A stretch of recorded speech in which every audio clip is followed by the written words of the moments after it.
I want you basically to take that RFP or that FOA, turn it into a Word doc, and start using that as your... Hello, it's Holly Rustick with Grant Writing and Funding, and I'm here to help nonprofit leaders, grant writers, and those of you thinking about maybe starting your own freelance grant writing business to grow capacity, increase funding, and to advance mission. What we're going to talk about in today's episode is all about not starting with that blank screen, feeling completely overwhelmed. We can actually eliminate that completely, and while doing that, you can score higher on your grant application, and you're not going to be pulling your hair out. First, we need to break down some terminology. We need to talk about the FOA or the RFP. Now, what does that mean? Funding Opportunity Announcement or Request for Proposal. Now, why we're going to talk about this is those are basically the grant instructions, right? So FOA, you're going to see more on federal grants, and RFP, you're going to see a lot more like on foundation grants, maybe sometimes government grants, etc. So if you go looking for a grant, you don't go grants necessarily, right? You're going to see FOA or RFP. So instead of starting with a blank screen, you're going to go ahead and download the FOA or the RFP so you know exactly what to write. Now that might be like, of course, Holly, we do that. But here's the next part of that.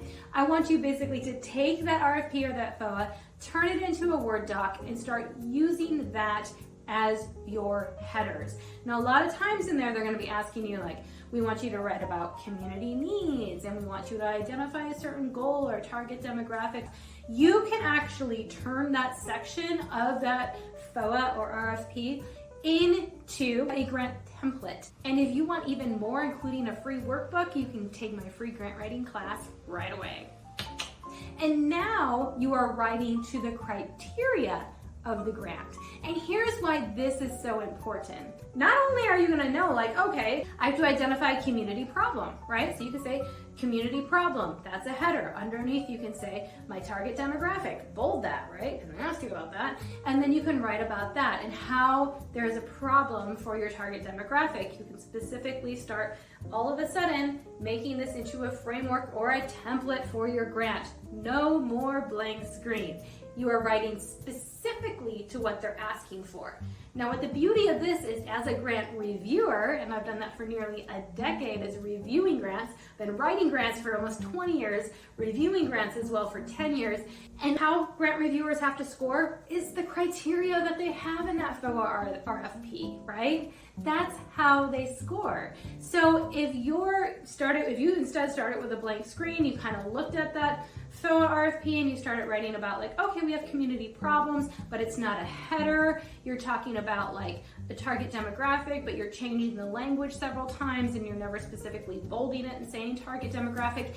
That is going to be really difficult for me as a reviewer to follow your train of thought and to know where you're coming from. I cannot assume your target demographic is one of the 3 or 4 different ways that you're saying it. So if you just take what I ask you, here's what my priorities are in this FOA RFP, you're turning that into more of a bullet point checklist and you're writing to that criteria using a lot of my same words and terminology and setting those up as headers.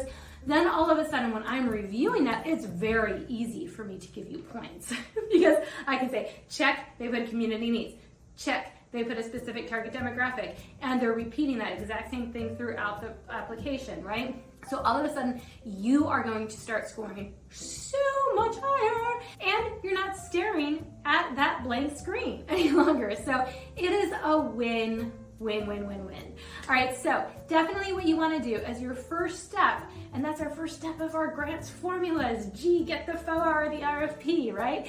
So you definitely want to start with this step in making your life easier, more stress-free, and scoring higher. There you go. That is our tip for you today. Get the FOA or the RFP. Make sure you never start with a blank screen again, and you score automatically higher on your grant application. I'm Holly Rustick again. Please do check out all of our resources below, as we have so many in our YouTube channel as well as on our website. If you want to delve more into this and get a free workbook, definitely check out our free grant writing class. And you can get all of the steps of the grants formula right away. To your success in writing grants.